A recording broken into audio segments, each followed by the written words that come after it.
Or here comes Adam too.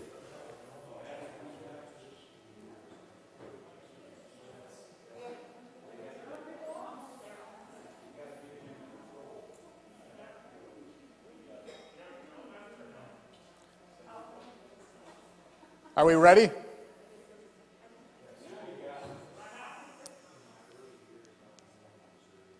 Oh, there we go. All right. Good morning, everyone. Welcome back to our Bible study on the book of Ecclesiastes. We're in chapter 2 this week. Just to get you started thinking about what we're going to look at here in chapter 2, a question that will kind of broach the topic that chapter 2 begins to take up for us. Agree or disagree? We live in an age of instant gratification. Now you always know the follow-up then, right? If you say you agree, I need examples of why you would say that. I think I heard somebody say Amazon. Yeah, not just 2-day delivery anymore. It's can I get the 1-day delivery? Or maybe they'll even be able to get it here yet this afternoon if I order in the next 56 minutes.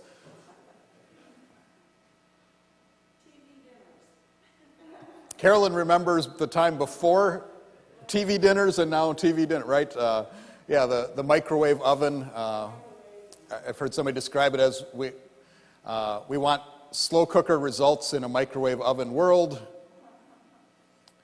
Maybe along the food line, what are some examples of instant gratification in that way today? Chick-fil-A. Uber Eats, that's what I was thinking. Yeah, all the DoorDash, all the various different food delivery services. Now you don't even have to leave your house to get fast food. They'll bring it to you. Or if you go there, now you can just park out in the spot and enter the space number on your app, and they'll bring the food out to you in the parking lot. All these examples of instant gratification there. There's the medical ones, right? I love the commercials for lose 30 pounds in 30 days, as if that's just going to be that easy and that simple. But it all appeals to us, doesn't it? I think maybe more than any other society, any other culture in our world, that's probably true of us Americans. And yet, it's probably good then to read Ecclesiastes Chapter 2 and be reminded that that's not a unique or current and just recent problem. It's been going on for a long time. So let's read through the words of the beginning of Ecclesiastes chapter 2. If you want, you can grab one of the pew Bibles. Otherwise, I've got it on the screen. We're going to read through verses 1 through 11. Solomon writes, I said to myself, come now, I will test you with pleasure to find out what is good. But that also proved to be meaningless. Laughter, I said, is madness, and what does pleasure accomplish? I tried cheering myself with wine and embracing folly, my mind still guiding me with wisdom. I wanted to see what was good for people to do under the heavens during the few days of their lives. I undertook great projects. I built houses for myself and planted vineyards. I made gardens and parks and planted all kinds of fruit trees in them. I made reservoirs to water groves of flourishing trees. I bought male and female slaves and had other slaves who were born in my house. I also owned more herds and flocks than anyone in Jerusalem before me. I amassed silver and gold for myself and the treasure of kings and provinces. I acquired male and female singers and a harem as well, the delights of a man's heart. I became greater by far than anyone in Jerusalem before me. In all this, my wisdom stayed with me. I denied myself nothing my eyes desired. I refused my heart no pleasure. My heart took delight in all my labor, and this was the reward for all my toil. Yet, when I surveyed all that my hands had done and what I had toiled to achieve, everything was meaningless, a chasing after the wind. Nothing was gained under the sun. So far from Solomon. As you think about what Solomon describes for us there, think back to last time, and what did we look at last time? We looked at wisdom and education. So I asked a question. Solomon's experiment with wisdom and education under the sun did not provide him with happiness and contentment, right? That left him unfulfilled. So he next experiments with pleasure to see if it would unlock meaning in life. But before he even gets into the details, the first 3 verses up there, he tells us the results of his experiment. What does he tell you is the conclusion?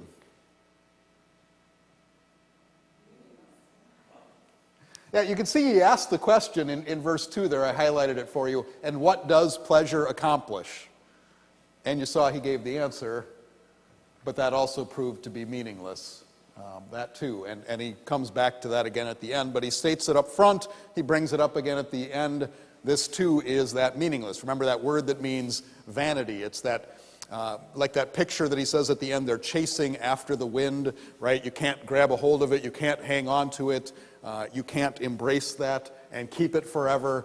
This too, he says, proved meaningless. One of the pleasures that he mentions here, though, we're going to work through the list of the different kinds of things that he tried out to see if they would give him that meaning in life, that happiness in life. And one that he mentions there in verse 3, he says, I tried cheering myself with wine. Just thinking about that, think about your own life, think about the lives of people you know. What do you think people see, or at least some people see, as the benefits of drinking? Okay, relaxation, release, takes the edge off.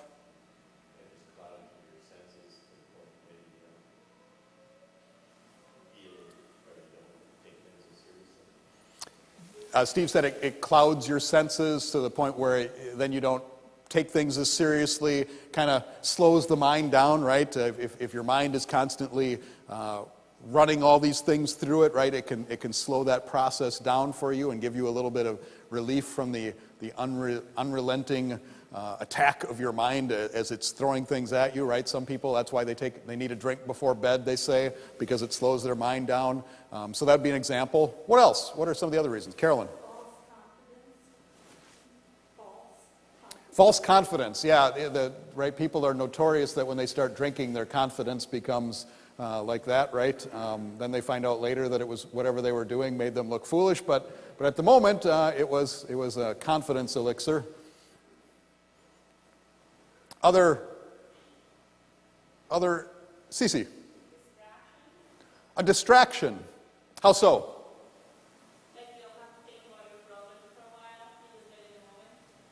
You're living in the moment? Yeah, those, like, kind of similar to maybe what Steve was saying, and like it helps kind of slow down all the other stresses and things of life, gets your mind off of all those other things and just tames the mind for a little bit. Dave? Somewhere in Scripture it says that wine cheers the heart of a man, so it's not bad. But here you're asking, you chase after drink. For some people, it becomes the solution to their problems in life. They drink, and that takes away all these things that have been in it, takes away the worry and the grief and all, but you wake up to the same stuff tomorrow morning, so it's not a benefit. Short-term solution to long-term problems. You feel good while you're under the influence, but you don't do anything about your problems there the next day. Yeah, those same problems are still there, and you might, depending how much you drink, have additional problems now the next day after that. But you're leading towards one of the questions we're going to talk about here, so let me jump ahead then to that, because you mentioned, I thought, a good point there. I think we kind of covered some of this. What are the dangers of drinking? Right, you mentioned some of those things there, just in the way it becomes a short-term solution to long-term problems, the way some people tend to use it. But you did allude to the fact that maybe there could be possibly a good use for that. Before we get to that, agree or disagree? The party life can be as addictive as the party drinks. I see heads nodding. Why would you nod your head to that?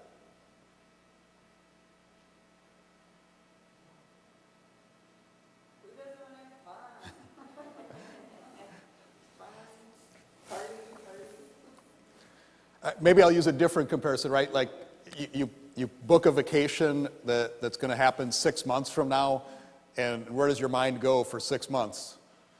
to that vacation, right? You're dreaming it.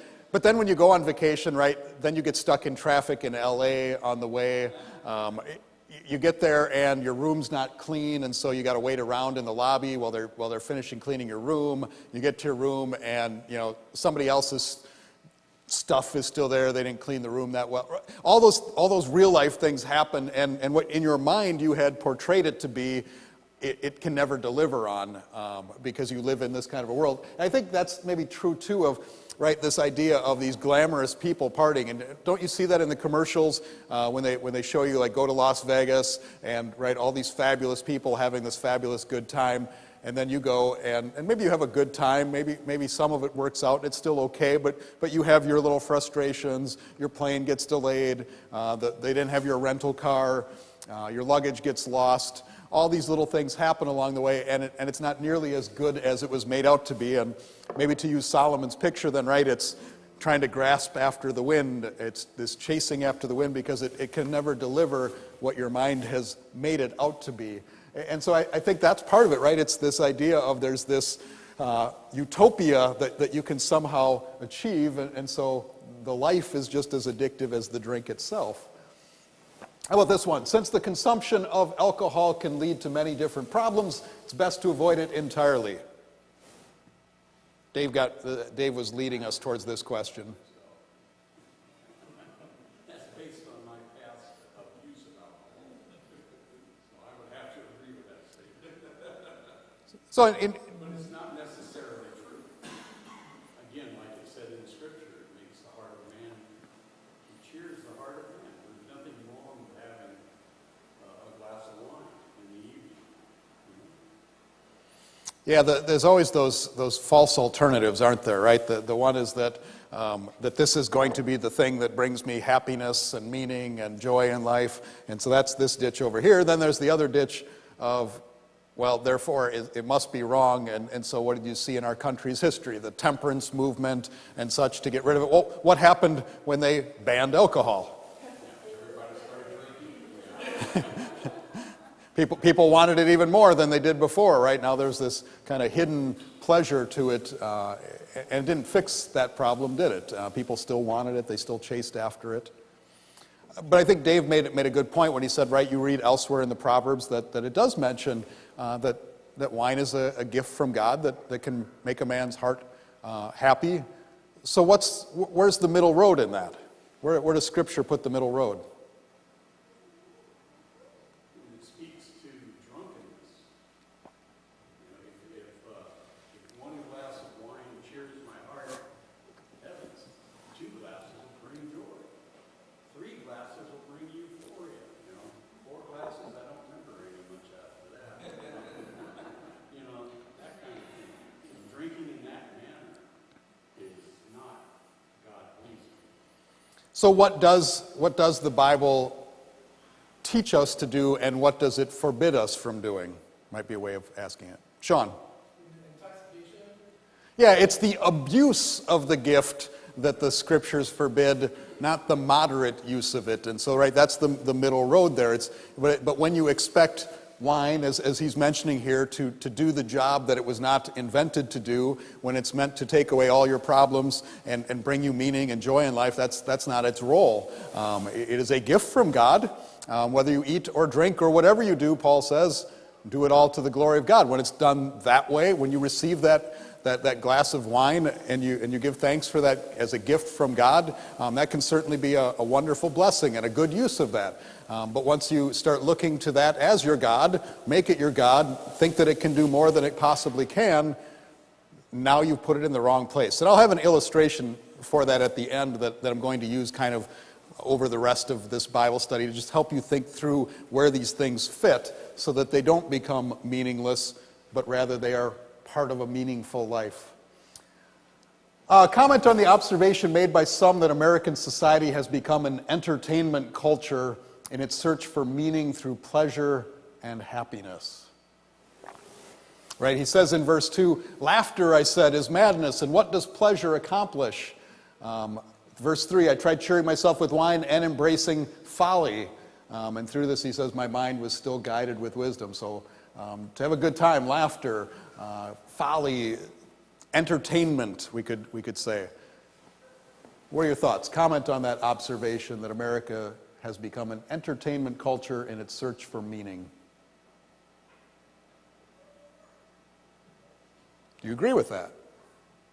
Very close. I do, yeah. I mean, you have Disneyland, Disney World, Six Flags, Universal Studios, Hollywood, Netflix. I mean,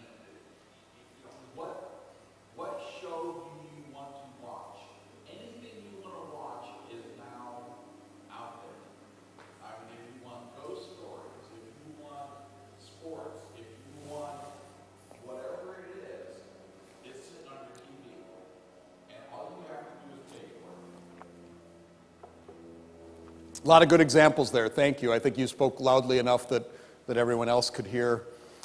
The amusement parks, sports, those things. I've read some statistics that talk about our society spends the least amount percentage-wise of our income on food of basically any society in the history of the world.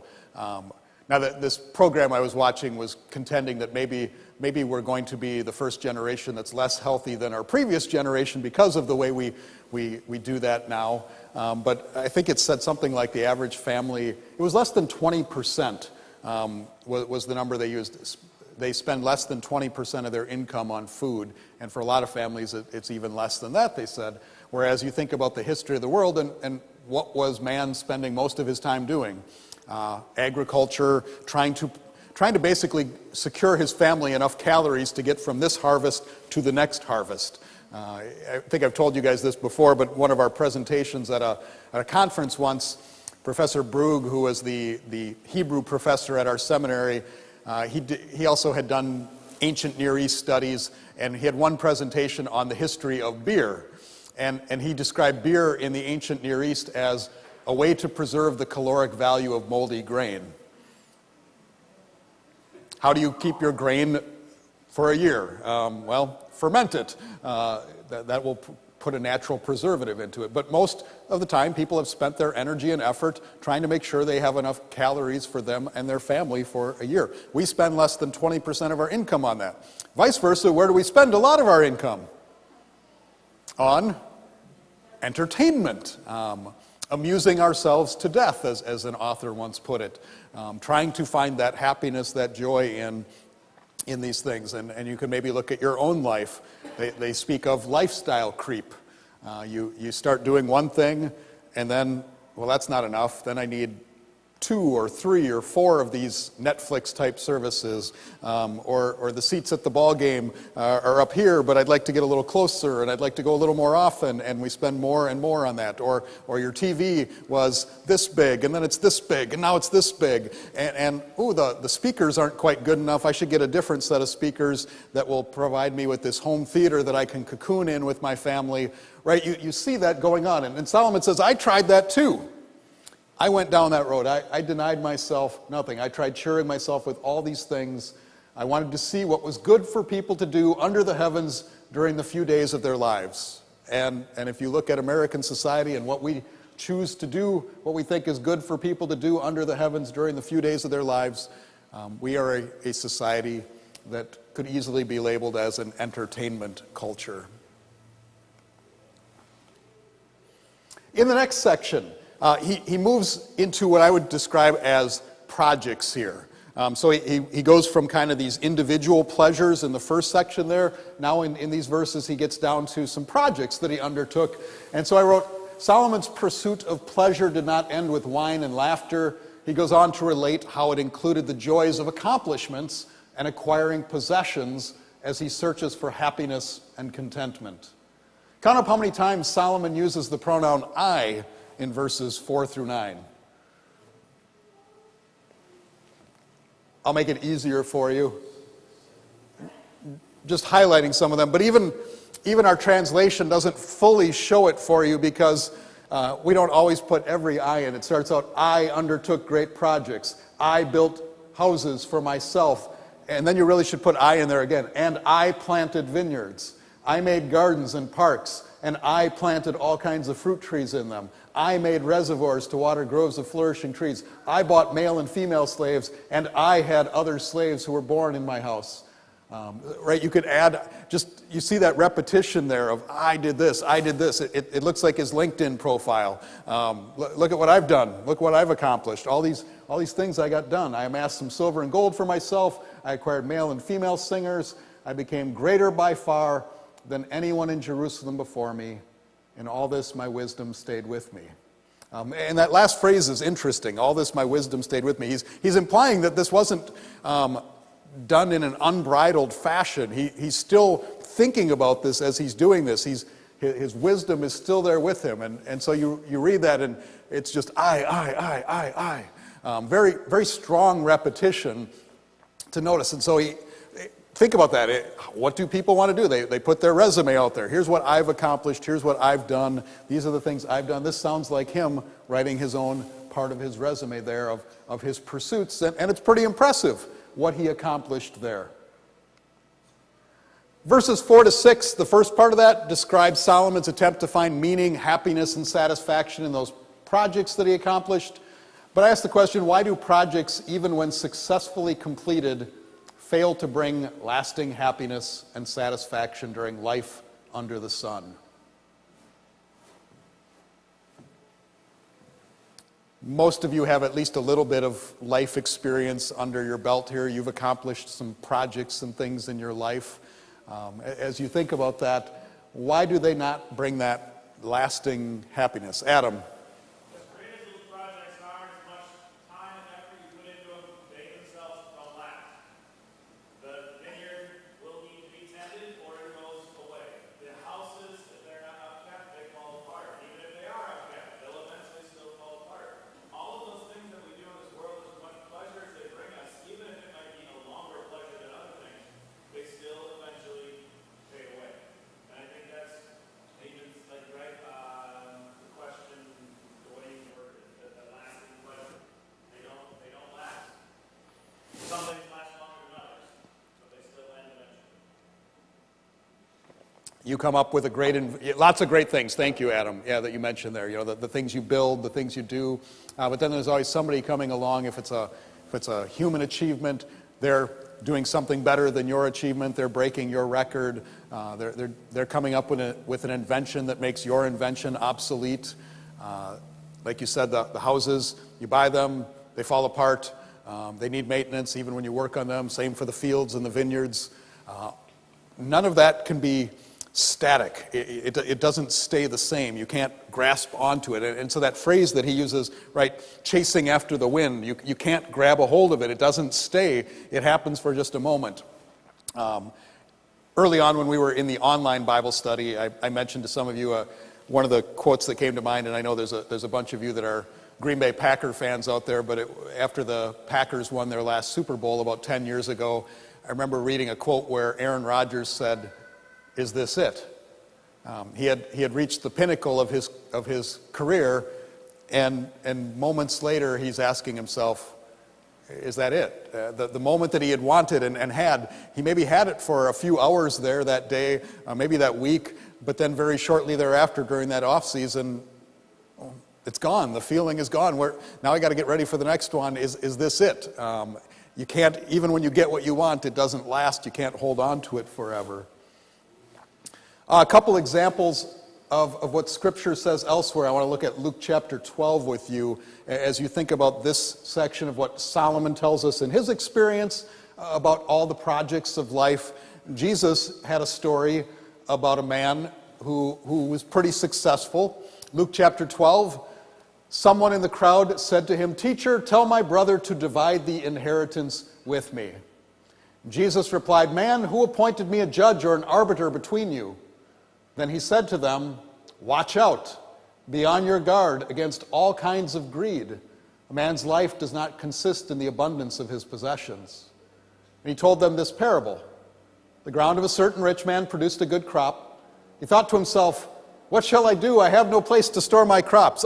Isn't that classic? That's what Solomon's describing there, right? He gets something good, and now it just created more problems for him. It's this happiness, this contentment, this meaning that he's chasing after. It's just more to handle, right?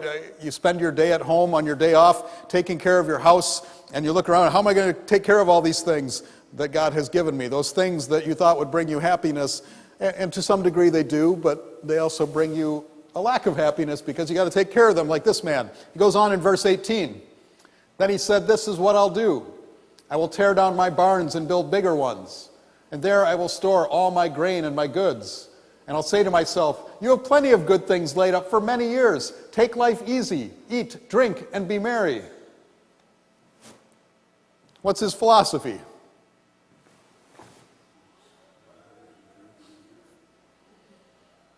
I'll have this happiness, this contentment, this meaning in life when I build bigger barns to store this stuff up for myself. Then I'm going to be able to live this easy life. I'll finally have arrived. I'll have caught the wind, might be a way that Solomon could phrase it. But then verse 20 comes. But God said to him, "You fool, this very night your life will be demanded from you. Then who will get what you have prepared for yourself? This is how it will be with anyone who stores up things for himself, but is not rich toward God." And what's Jesus' point?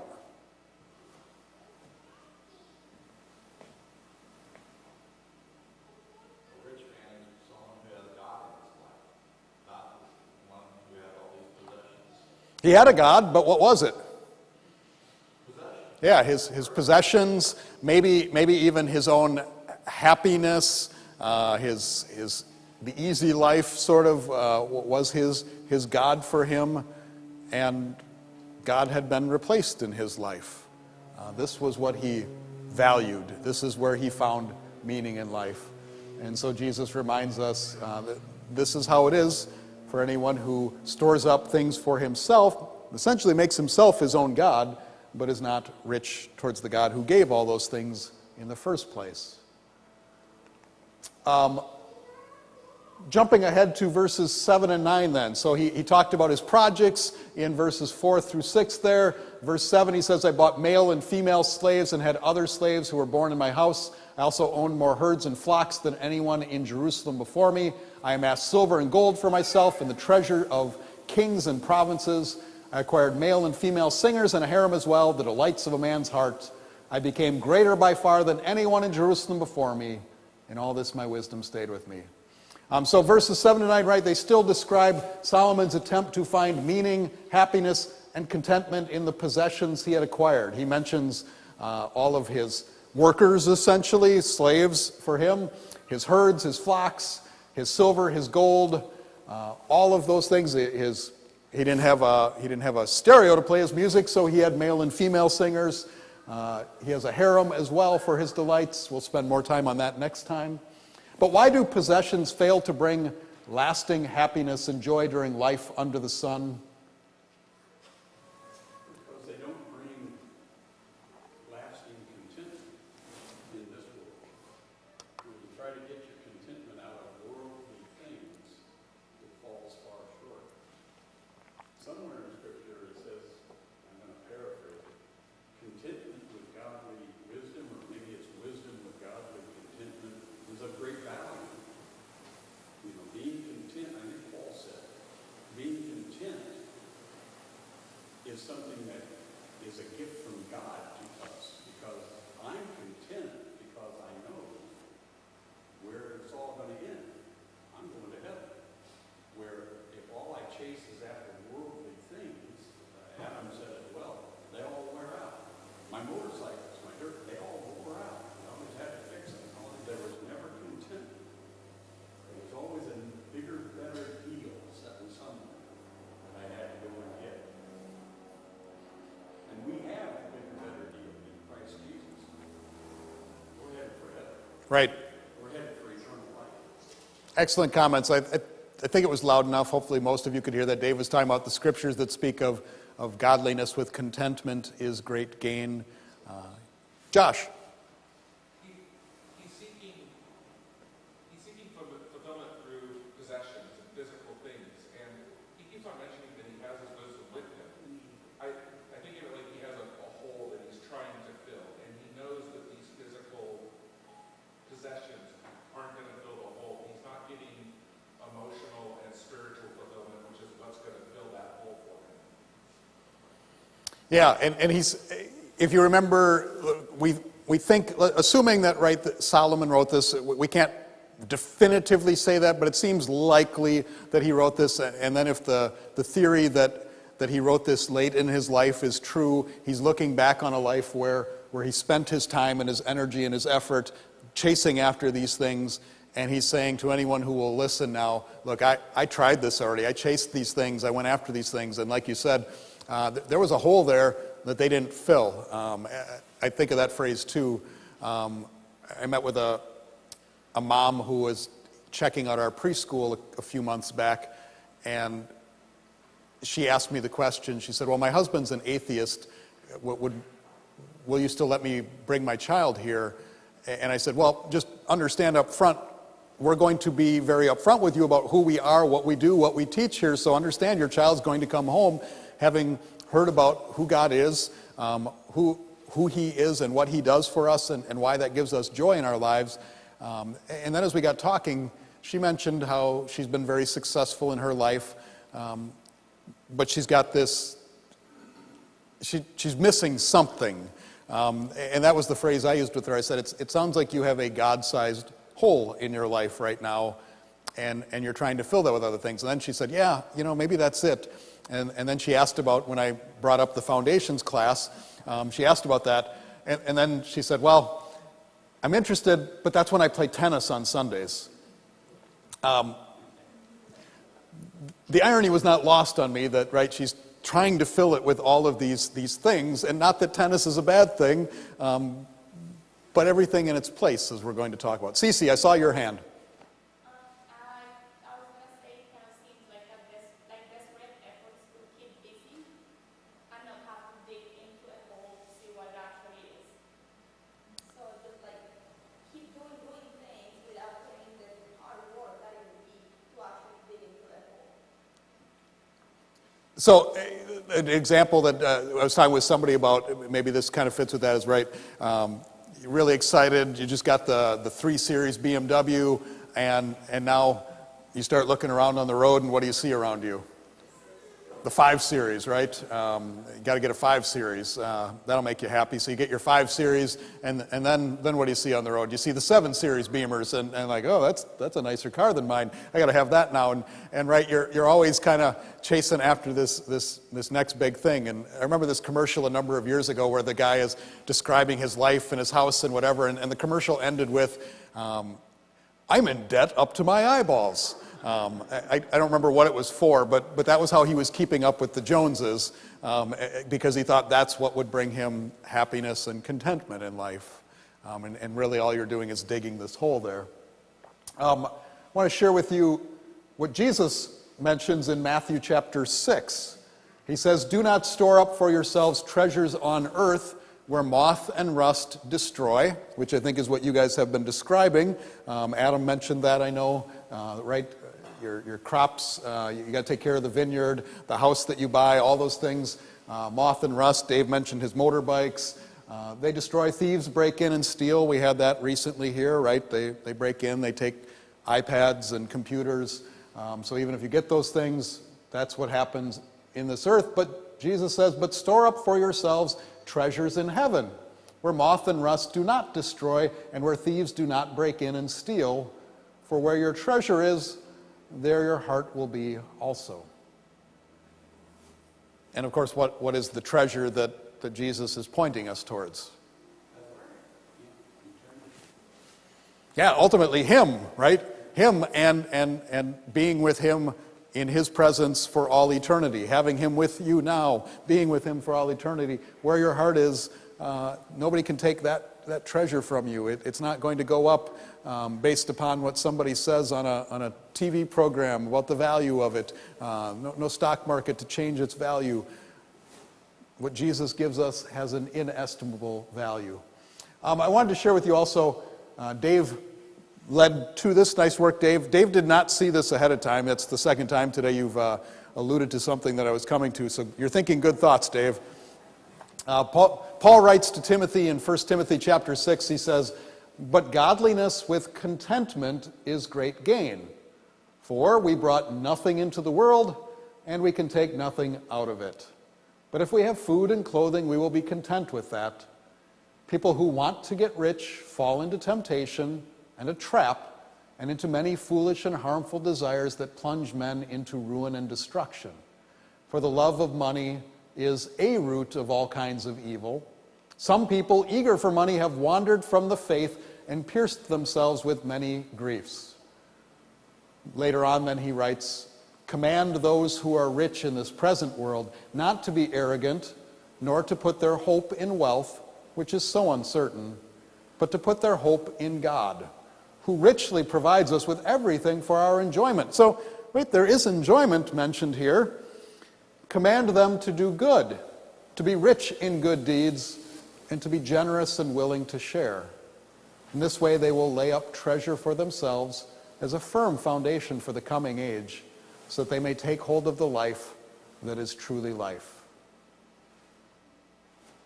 So many good things that Paul mentions in there, but I think of that last phrase there, that they may take hold of the life that is truly life. When Solomon is talking about chasing wind, when he's talking about things being vanity, meaningless, that idea of trying to grab hold of something that you can't grab hold of, Paul says here that there is something you can take hold of, the life that is truly life, the life that you and I have now in our Savior Jesus Christ. And so what does that do to our lives? It changes the way we live our lives. Instead of trying to grab onto earthly things, earthly wealth, things that moth and rust consume and destroy, the things that thieves break in and steal, instead of those things that we can't really ever fully take hold of, he reminds us, take hold of the life that is truly life. And then your grip on those things of this world will be rather loose. And you'll be able to, as he says, do good, be rich in good deeds, be generous and willing to share with those things that God has entrusted to you. Up in that first section, right, he talks about godliness with contentment is great gain. I know in my own life as I've gotten older, my prayer is not, Lord, give me this thing that I think will bring me happiness, but give me contentment with the things that I already have, that I would have that happiness with what you've already provided for me. And then he describes that wanting to get rich as people falling into temptation and a trap. And think of that idea of the trap as a snare. What's a snare? Well, think of those loops, right? You see it. You see the animal step into the snare, and it pulls tight, and they shoot up into the tree. That's what's being pictured there. Or I used to use a snare to catch lobsters. Steve, I think, told me you can't do that here in California, but in Florida, that's one of the better ways to catch lobsters is you use a snare. And so what you do is you'd have this stick about yay long with a loop on the end of it here, and you'd get it behind the tail of the lobster, and as soon as you kind of made a little movement, their natural inclination is to flick their tail and go backwards.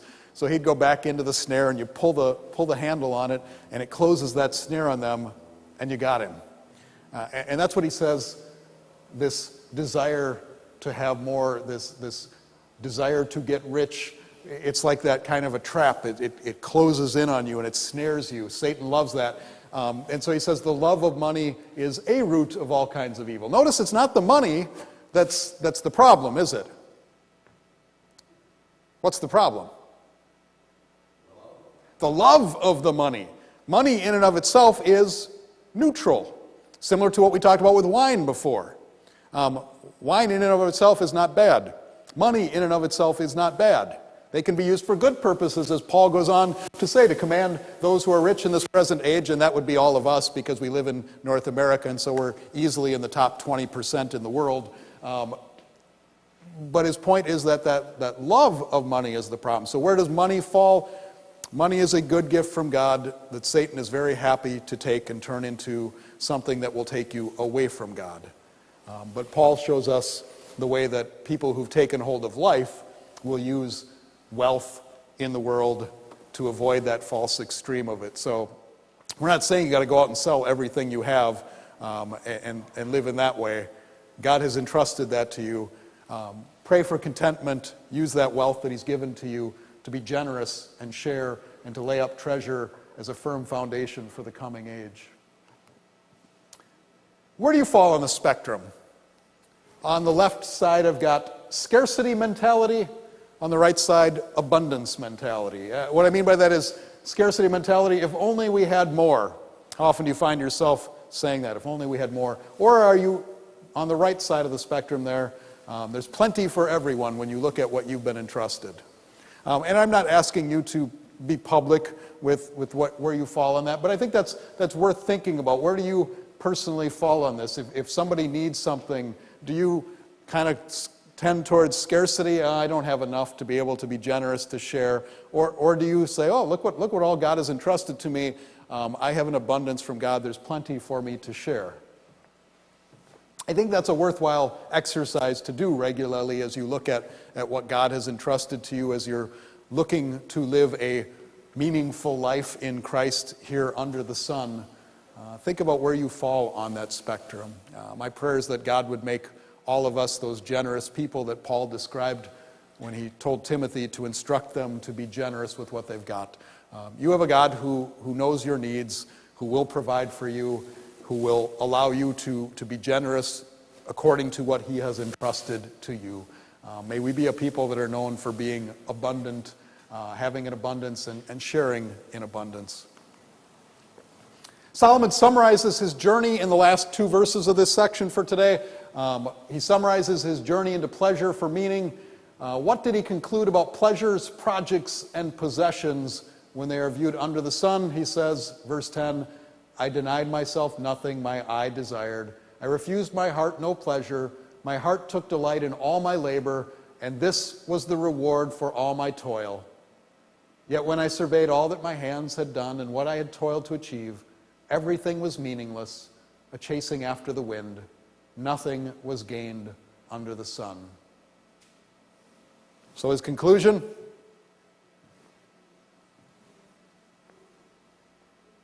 My projects, my possessions, my pleasures. Everything was meaningless. Yeah, in other words, he couldn't grab a hold of them. They slipped through his fingers. They weren't where he was going to find a meaningful life. They couldn't fulfill on that. They could do a lot of things, but they couldn't do that. A quote from a book called Embracing the Darkness. I want you to think about how true is this in your own experience as I share this quote with you. John D. Rockefeller was once asked, how much money will it take to finally satisfy you? He answered, always a little bit more. Whether he actually said this or not is unimportant, because we know that this to be true for ourselves. How many times have we thought to ourselves, if I only had that woman or that man or that job or that house or that promotion, I would be happy.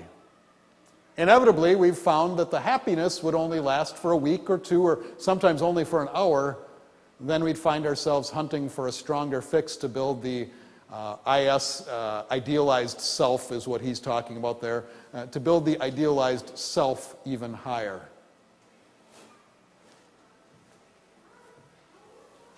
How true is that in your own experience?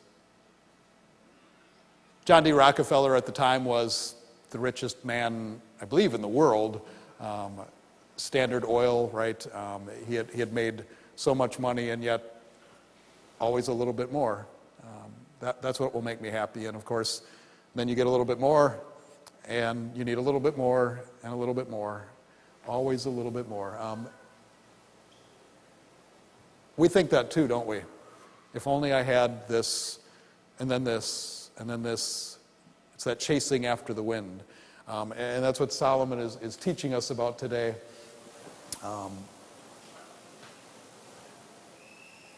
Just to close, you know what? I'll pick up there next time. And as we leave here today, I'm going to give you this illustration. What do you notice about all of these lines up there?